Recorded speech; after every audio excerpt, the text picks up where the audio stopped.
Olá, sejam bem-vindos a mais uma aula do Planeta Biologia e o tema da aula é os 5 grandes reinos dos seres vivos. Na aula passada, a gente fez uma distinção aí que existem alguns sistemas, certo? Diferentes sistemas, na verdade. Um deles, o mais tradicional deles, considera 5 grandes reinos, enquanto o outro considera 6 reinos.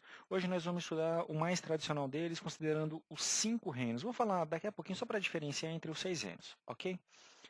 Bom, o sistema de 5 reinos é o mais tradicional, é o mais utilizado ainda até hoje em livros didáticos, apesar de que já vários autores admitem que esse sistema está errado, porque as bactérias, o reino Monera é um reino artificial. Na verdade, seriam 2 reinos ali, mas esse assunto vai ficar para uma próxima aula. Bom, vamos lá então aos 5 reinos. O reino Monera, que é o reino das bactérias. O reino do protista, que é o reino das algas e dos protozoários. O reino fungi, que é o reino dos fungos. O reino das plantas e o reino dos animais. Bom, em relação a esses 5 reinos, a gente tem algumas diferenças, certo? Um único reino procarionte é o reino Monera, enquanto há 4 reinos, protistas, fungos, plantas e animais, em que os seres são eucariontes. Mas o que significa ser procarionte e o que significa ser eucarionte? Explicando aqui de novo, rapidamente, os procariontes, certo? Pegar aqui o exemplo, uma bactéria, ela possui uma espécie de nucleolo, certo? O material genético dela fica disperso no citoplasma junto com outras organelas, certo? Então, esse material genético aqui, esse material genético, ele não está protegido, certo? Não existe uma estrutura que vai protegê-lo. Enquanto nos eucariontes, tentar desenhar aqui o mais certo possível, enquanto nos eucariontes a gente tem uma estrutura chamada carioteca, que é essa aqui que eu estou desenhando agora, né? Que vai formar um núcleo, onde o material genético ficará em seu interior. E assim ele ficará protegido das organelas que estão aqui no citoplasma, certo? Então, essa é a diferença. Célula procarionte, célula que não possui um núcleo, enquanto a célula eucarionte, ela possui um núcleo, certo? Recebe o nome de eucarionte ou procarionte porque é aquele que não possui carionte e eucarionte é aquele que possui um núcleo verdadeiro. Continuando aí, é, o reino Monera é feito exclusivamente de indivíduos unicelulares, ou seja, que possuem apenas uma célula. Enquanto plantas e animais são compostos de organismos exclusivamente pluricelulares. Os protistas e os fungos existem representantes, existem espécies que podem ser ou pluricelular, certo? Vai depender aí da espécie, do gênero, da classe.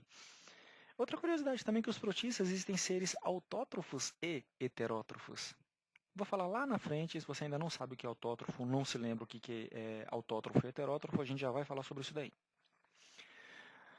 Bom, como já foi feita essa observação, né, protistas e fungos possuem representantes unicelulares. Essa é uma outra confusão, aliás, principalmente em relação aos protistas. Existem alguns autores, né, que já começam também a apontar que os protistas também não é um reino verdadeiro, assim como o reino Monera não é um reino verdadeiro. Bom, vamos dar uma olhada aí, então na estrutura de uma bactéria. Algumas bactérias podem possuir flagelo, certo? Possui uma cápsula proteica que vai lhe conferir proteção, uma parede celular, a parede celular bacteriana, certo? Que também vai conferir maior proteção, uma membrana plasmática, aliás, estrutura comum a todos os seres vivos. Um mesossomo, certo? É essa dobra aqui da membrana plasmática, certo? Essa dobra que a gente vai dar o nome de mesossomo. Uma característica do mesossomo é que ele se liga, deixa eu voltar aqui um pouquinho, ele vai se ligar ao material genético, esse nucleolo aqui, certo? Citoplasma, que é uma solução aquosa rica em nutrientes, com proteínas, lipídios, açúcares, certo? Os ribossomos, também uma outra organela presente em todos os seres vivos, é responsável pela síntese de proteínas. Aqui essa estrutura, essa bolinha aqui que vocês estão vendo, essas várias bolinhas que vocês estão vendo, são enzimas relacionadas com a respiração, certo? Elas ficam ligadas à face interna da membrana plasmática. E o nucleolo. O nucleolo é o DNA propriamente dito. Você pode ver que não tem nenhuma estrutura protegendo ele aqui. Ele fica imerso no citoplasma. Então estão acontecendo várias atividades aqui, síntese de proteínas e todo tipo de atividade celular, e o DNA fica aqui exposto a todo esse metabolismo. Certo? Como eu já disse, o DNA é associado ao mesossomo. Isso aí vai ser importante na hora da divisão da bactéria, certo?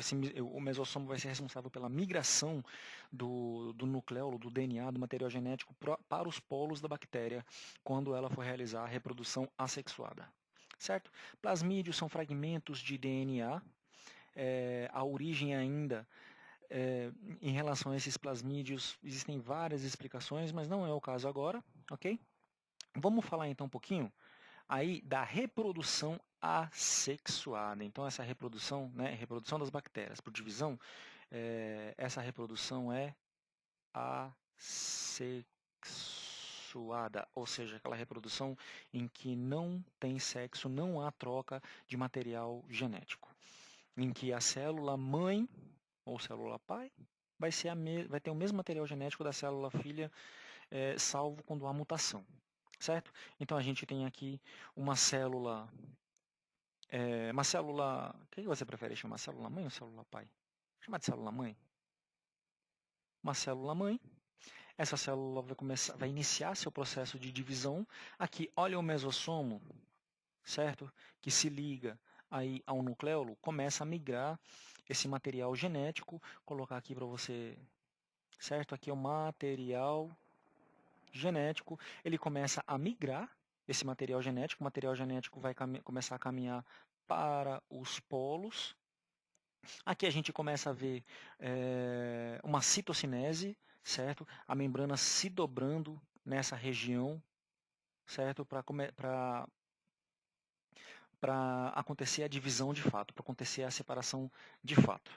E aí, no final, a separação das células. Essa é uma representação bem básica da divisão celular da bactéria. Então, chamando atenção aqui para a função dos mesossomos. Bom, características dos seres vivos do reino Monera. Lembrando de novo, Monera são as bactérias e as cianobactérias, bactérias verdadeiras e as árqueas também, certo? Elas podem ser tanto autótrofas quanto heterótrofas. O que é autótrofo? É aquele que produz o seu próprio alimento, certo? Produz seu alimento. Enquanto os heterótrofos, ele não produz o seu alimento. Né? A gente tá muito acostumado com isso daí, associar a animais e plantas. Né? Animais são heterótrofos, animais eles precisam caçar, eles precisam pegar esse alimento de alguma forma. No caso do nosso ser humano, a gente vai lá no mercado, né, e pega o alimento lá. Ah, mas como que eu não produzo meu próprio alimento? Eu sei cozinhar. Não é assim, certo? Produzir esse alimento, por exemplo, através da fotossíntese ou da quimiossíntese. Eu não vou falar de fotossíntese e quimiossíntese porque esse não é o tema agora. Mas lá no site, se você for lá no planetabiologia.com, você vai ver aí bastante material relacionado a isso. As bactérias são procariontes. Como eu já disse, elas não possuem um núcleo organizado, certo? Elas não possuem uma estrutura chamada carioteca. Seus representantes, se escrever aqui em cima, mas seus representantes são as bactérias e cianobactérias. Cianobactérias são as algas azuis. Aqui a gente tem duas fotos mostrando aqui uma placa de Petri com uma cultura de bactéria. Né? Esse gelzinho aqui transparente é um gel de agarose, uma solução com nutriente, ela vira uma espécie de gelatina e você coloca amostra de alguma coisa ali para saber se existe bactéria nessa amostra e ela vai se houver, ela vai ter esse desenvolvimento aqui. Então aqui uma cultura de bactéria, outra cultura de bactéria, cultura de bactéria, cultura de bactéria, certo? E aqui uma fotomicrografia, micrografia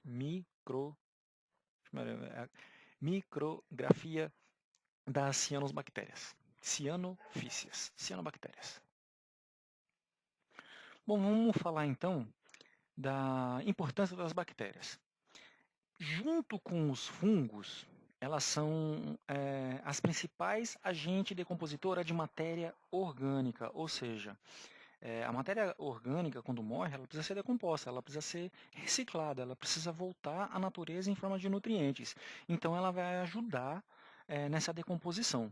Elas são usadas na produção dos mais diversos produtos, certo? Tanto na indústria como em lares, como em uso doméstico, na fermentação, na produção de pão, na produção de queijo, na produção de diversos produtos. Elas são fundamentais, né, na digestão, não só dos mamíferos, inclusive na nossa, humanos. A produção de fezes, a gente não conseguiria fazer isso sem as bactérias. Aqui vem a parte, né, em que a gente mais associa a bactérias como agentes causadoras de doenças.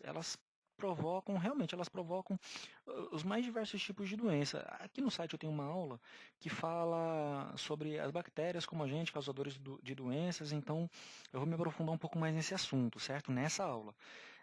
Mas aqui não é o caso. Mas só para relacionar, a maior parte das bactérias não é causadora de doenças. Pelo contrário, a maior parte das bactérias elas são importantes para a vida, não só dos humanos, mas para a vida de forma geral. Elas são usadas também para a produção de antibióticos, dos mais diversos tipos de substâncias, em diversos tipos de remédio, mas em antibióticos, por exemplo, como a neomicina. E né, as bactérias azuis, no caso, né, as cianobactérias, cianofícias, elas são capazes de produzir oxigênio. Olha só aí o quanto é importante, o quanto elas são importantes para a ecologia do nosso planeta, ok? E essa observação, sem bactérias não haveria vida na Terra. Não só hoje, como para a própria evolução da vida. As bactérias foram fundamentais para a evolução da vida na Terra. 90% de nossas células, né, das células que estão em nosso corpo, são bactérias. Caramba! Isso é uma estimativa, lógico, né? Mas como as bactérias, uma célula bacteriana é muito menor, também não leva em consideração isso, né? Mas a gente está colocando aqui em número absoluto. Como as células bactérias são muito menores, então em número absoluto, isso é possível, que a maior parte das nossas células sejam de bactérias. Vamos lá então para o reino protista, que é o reino das algas e dos protozoários. O reino protista engloba um grupo que é muito heterogêneo de seres vivos. E inclui aí aproximadamente cerca de 40 mil espécies conhecidas.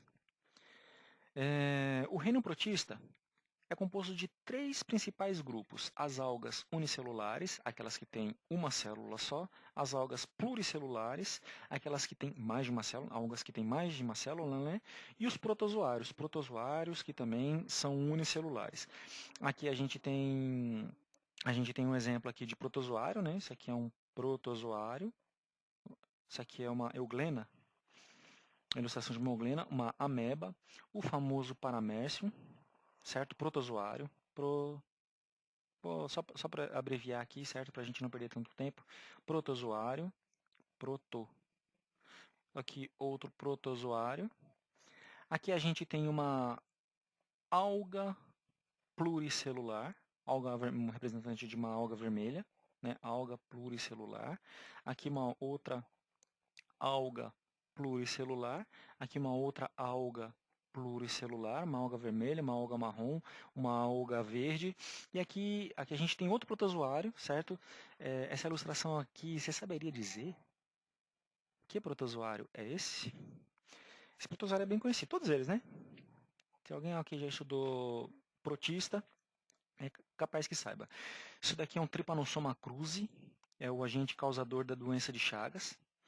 E aqui a gente tem tem uma diatomácea, certo? Que é uma alga unicelular. Alga unicelular.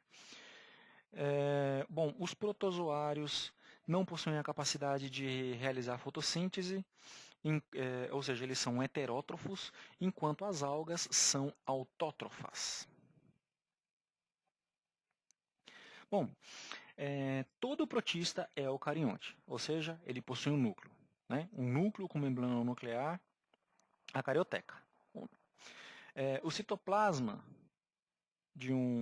possui todas as organelas. Eles são uni ou pluricelulares, parede celular presente em alguns, que pode ser formada por pectina, sílica ou celulose. Os protistas pluricelulares não formam tecidos verdadeiros, ou seja, se eles não formam tecidos verdadeiros, não vão formar nem órgão nem sistemas. Em relação ao habitat, a maioria é aquático, certo? Ou marinho de água doce. A nutrição, como eu já disse isso, são heterótrofos, aqui o Paramercium, que é um protozoário, e autótrofo, num exemplo aqui, aos algas vervos, e alguns são mixotróficos, ou seja, eles alternam entre os dois modos de nutrição. Um exemplo é a euglena, certo? É uma exceção, ok? Alguns são parasitas, como eu disse, é, lá no Trypanosoma cruzi. Opa, deixa eu dar uma corrigida aqui. Alguns são parasitas habitando fluidos corporais de outros organismos, certo? Ameba, que vai causar amebíase. Bom, as algas, certo? Então vamos falar agora dos protistas em relação às algas. As algas, elas possuem clorofila. Se possuem clorofila, elas têm a capacidade de realizar fotossíntese. As algas podem ser ou pluricelulares. Elas podem ter uma célula, certo? Existem espécies com apenas uma célula, existem espécies com mais de uma célula. Vivem na água doce, alga salgada e também podem ser encontradas em ambientes terrestres úmidos. E a sua principal forma de reprodução é assexuada. Aqui a gente tem um dinoflagelado, que possui 2 flagelos, e alguns apresentam até bioluminescência. O que é bioluminescência? Eles produzem luz. Certo? Aqui a gente tem as diatomáceas. Se você tiver a oportunidade um dia de observar as diatomáceas no microscópio, elas são lindas. Elas são lindas mesmo. São algas unicelulares e possuem uma carapaça de sílica. As euglenófitas, certo, movimentam-se através de flagelo e possuem uma organela capaz de identificar a luz, organela sensível à luz. Possuem cloroplasto, capacidade de fazer fotossíntese. Também temos as clorofícias, que são algas verdes unicelulares ou pluricelulares. Algas pluricelulares possuem um corpo formado por um talo, né, uma espécie de talófita.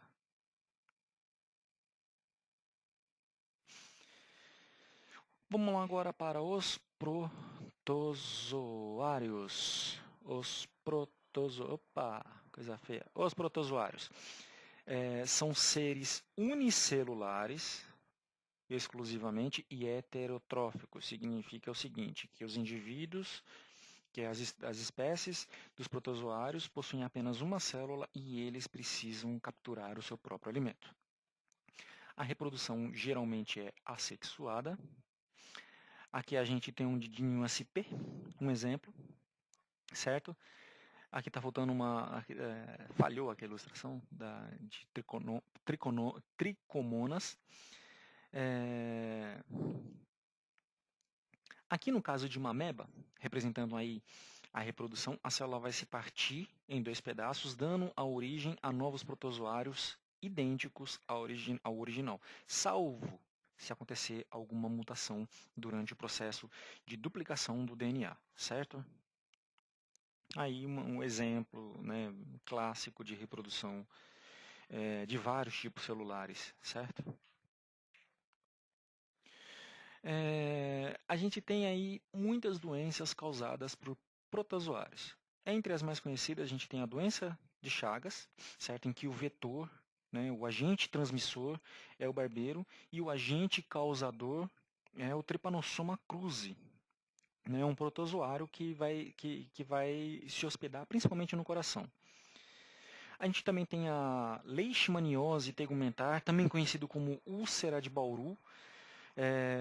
O agente causador, né, a leishmania é o agente causador da doença, enquanto o mosquito palha é o agente transmissor dessa doença. Aqui a gente tem a comparação entre dois corações, certo? Um coração normal e outro coração de alguém que teve doença de Chagas, né? O coração de uma pessoa que tem doença de Chagas, ele cresce acima do normal. Vamos então para o reino fungi. O reino fungi, certo? Os cogumelos, leveduras e bolores. Certo? Cogumelos, na verdade, ele é uma estrutura, né? Uma estrutura é um órgão sexual do cogumelo.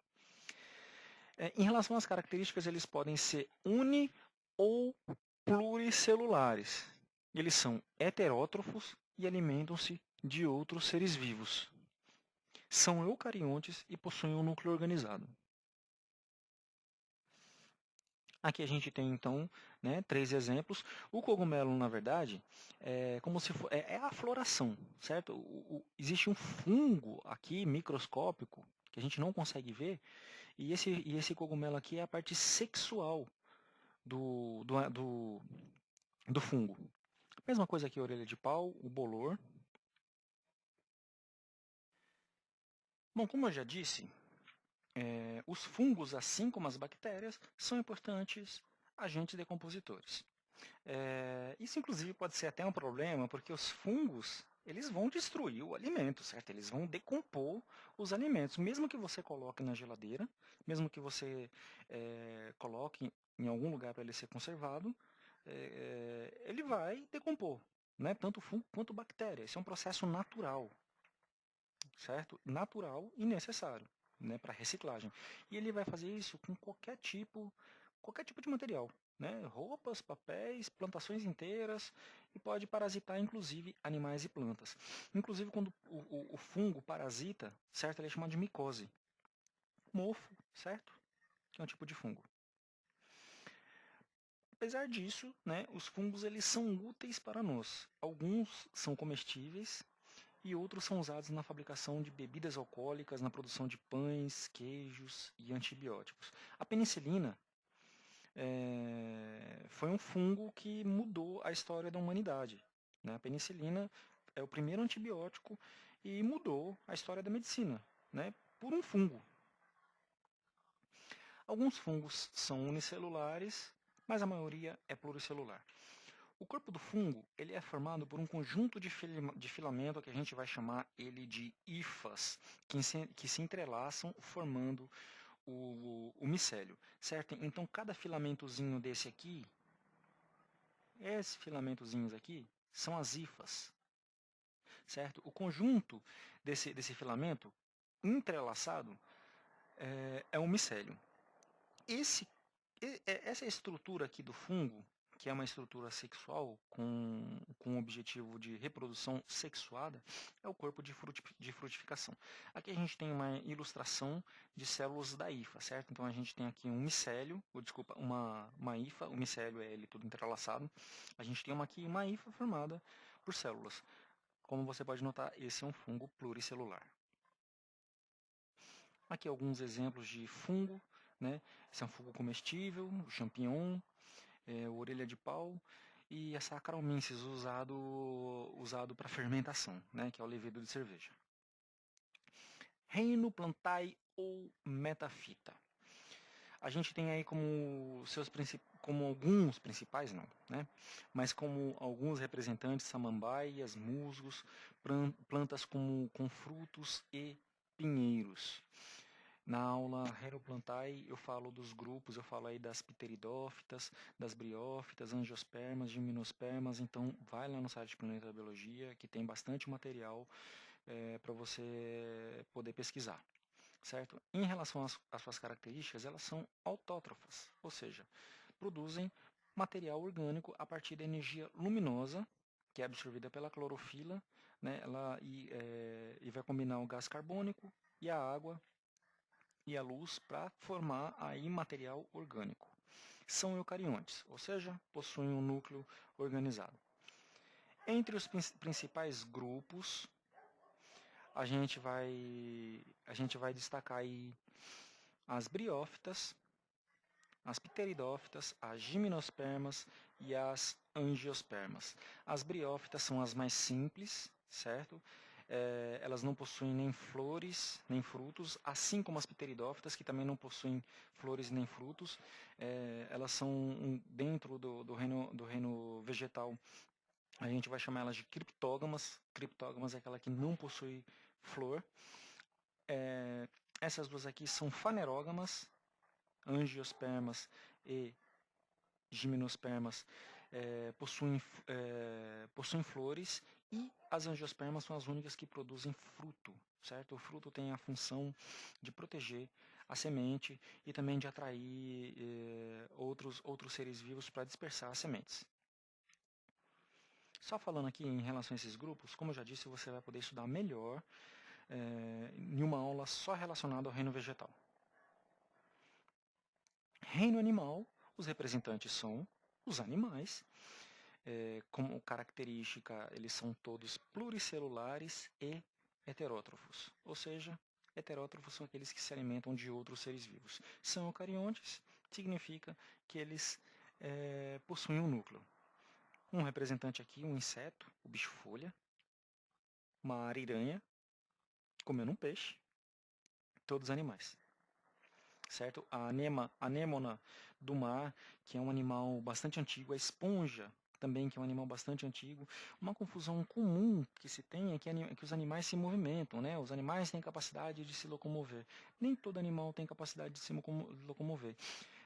A anêmona, na fase adulta, ela não tem essa capacidade de se locomover. E as esponjas do mar, a não ser em algum estágio larval, ela também não tem capacidade, elas são animais sésseis. Animais sésseis são aqueles que vivem presos, certo? Aqueles que vivem presos em um substrato, como esse aqui. Esse aqui é o substrato e ela está presa nesse substrato. Outros exemplos de animais, né? Só para ilustrar aí um pouquinho. Alguns animais são vetores de doenças, como eu já disse, né? O barbeiro, ela vai ser o vetor aí da doença de Chagas, causada pelo Trypanosoma cruzi, um protozoário.